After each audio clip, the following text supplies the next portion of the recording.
Howdy, folks, and welcome to the Daily Coin. My name is Rory, and today is Friday, September the 23rd, 2016, and I have the very distinct honor and great pleasure of welcoming to the show for the first time Mr. Joseph Grosso, who is the Executive Chairman, CEO, and President of Golden Arrow Resources with operations in Argentina. And you can find them listed on the TSX under the symbol GRG.V, on the FSE Stock Exchange under the symbol GAC, and on the OTC market under the symbol GARWF.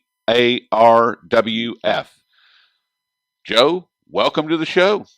Rory, I feel honored to be exposed and trying to tell my story to your audience.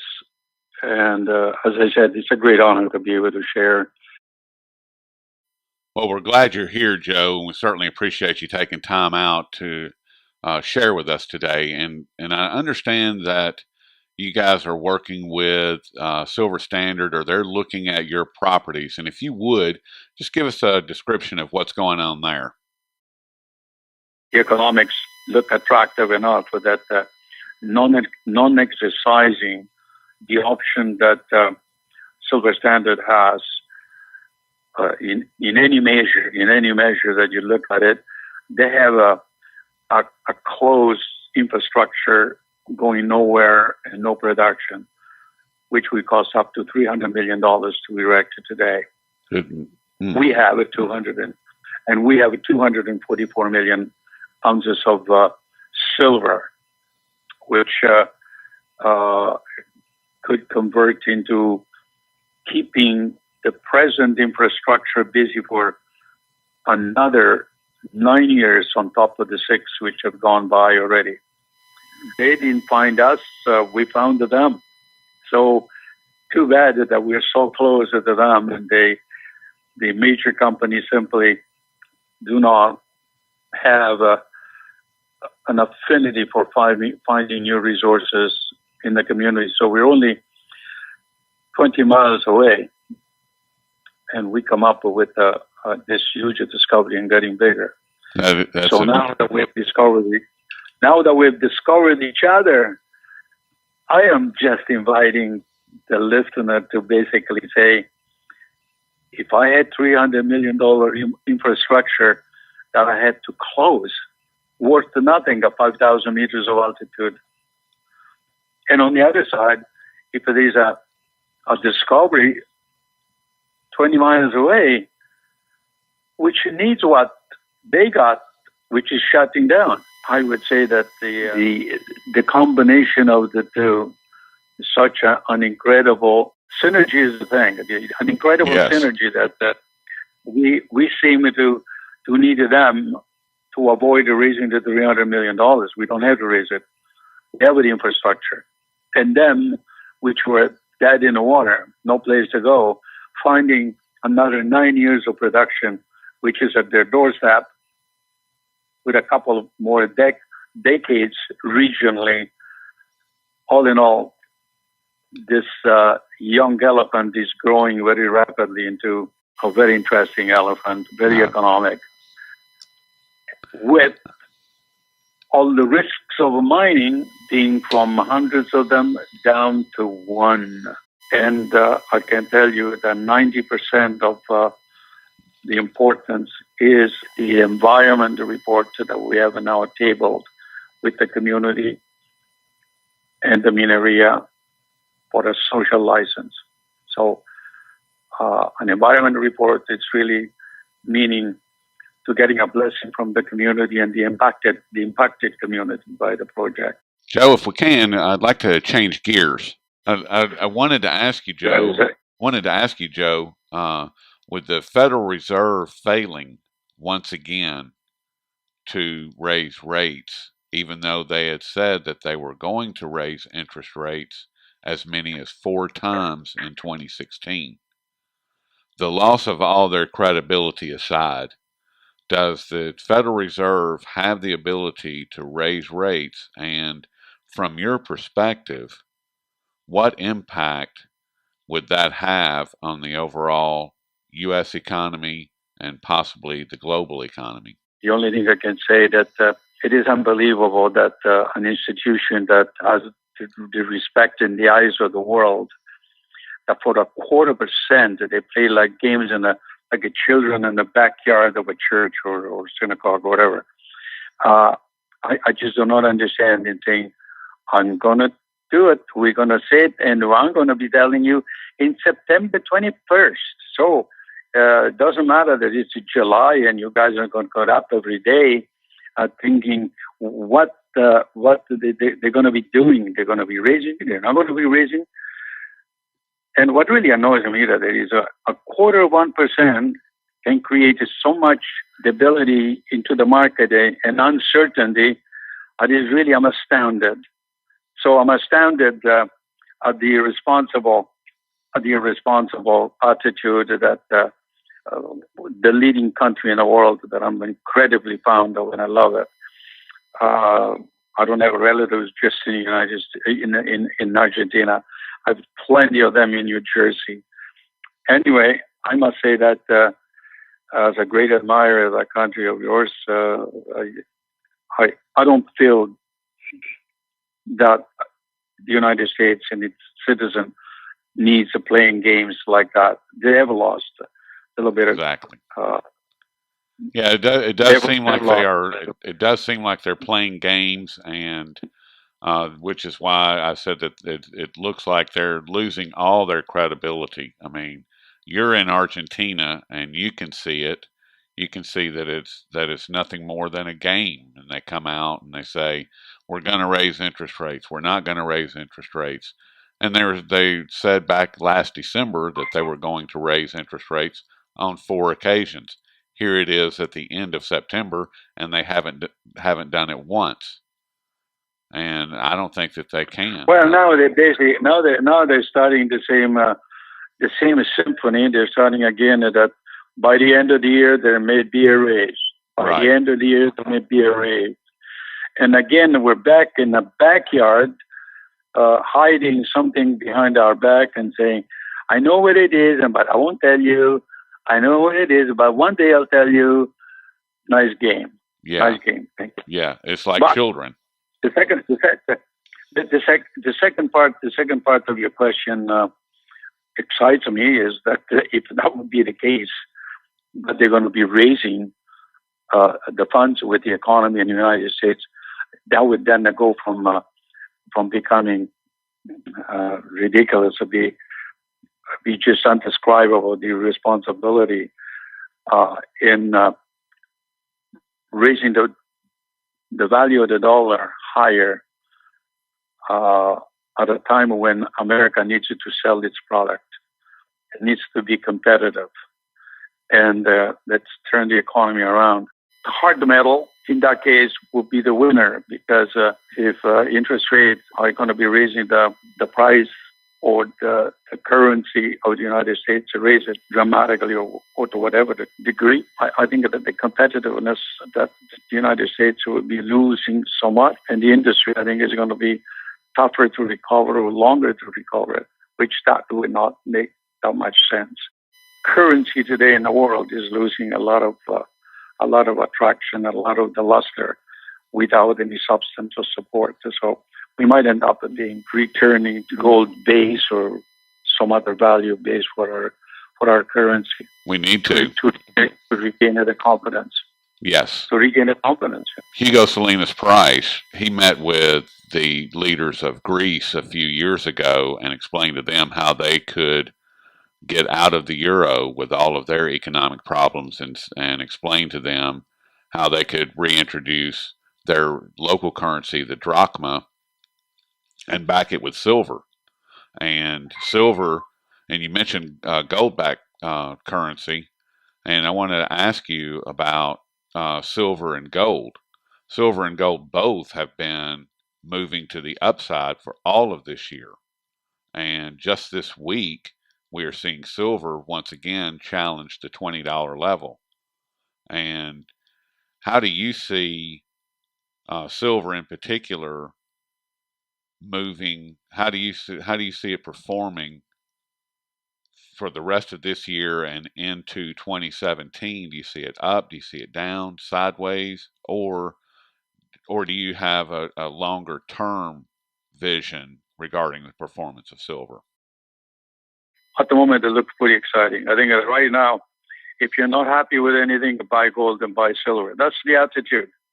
So there's plenty of us fearing the economy. When is it going to turn around?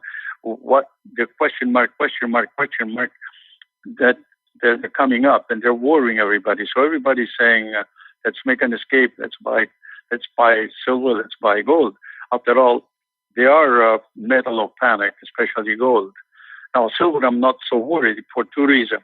The two reasons are the following. One, in 1980, 15 ounces of silver were equivalent to 1 ounce of gold. We are now 69 point something, let's call it 70 ounces of silver make up 1 ounce of gold. It's gone so extreme that never mind the 15% in 1980, let's talk about 30%, 30 to 1.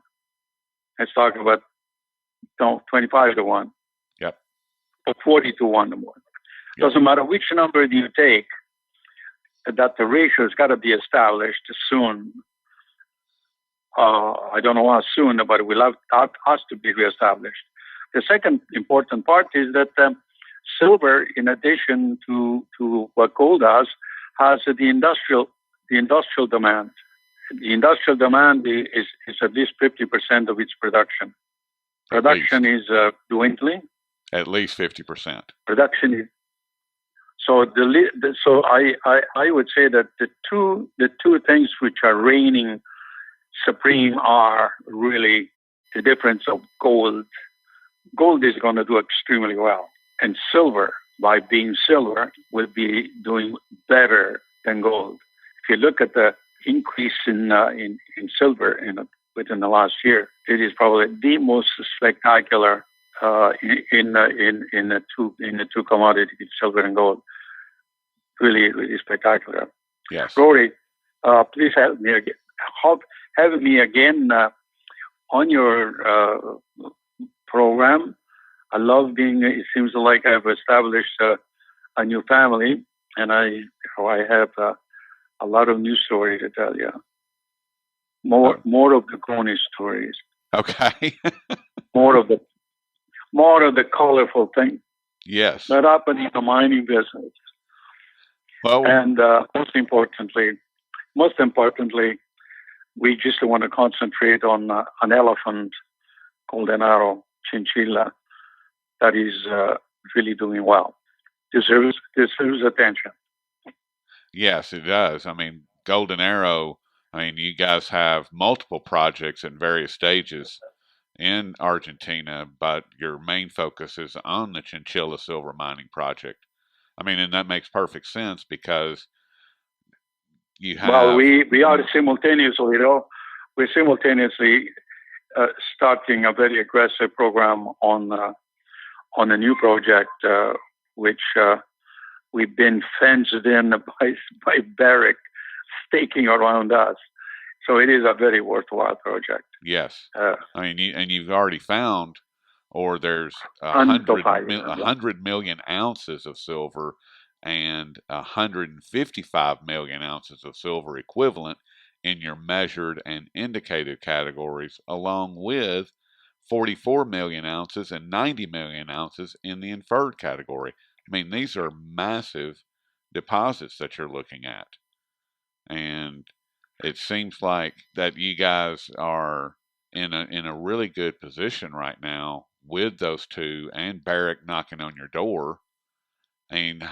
What is your next step as far as the Chinchilla project is concerned? Well, there are two.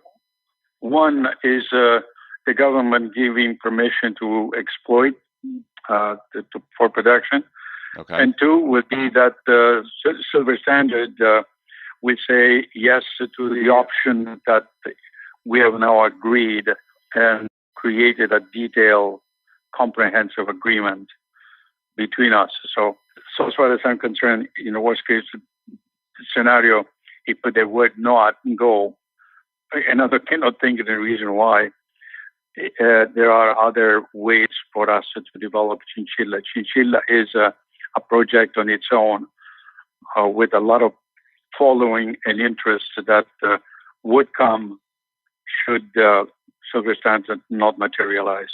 Yeah, I would think somebody would step up to that in a heartbeat. I mean, that's like I said, that's a lot of silver in the ground. The other thing in finale, I would like to remind you and the listener that when I first came here 23 years ago, I staked the project contiguous with Pascualana, contiguous with Villadero.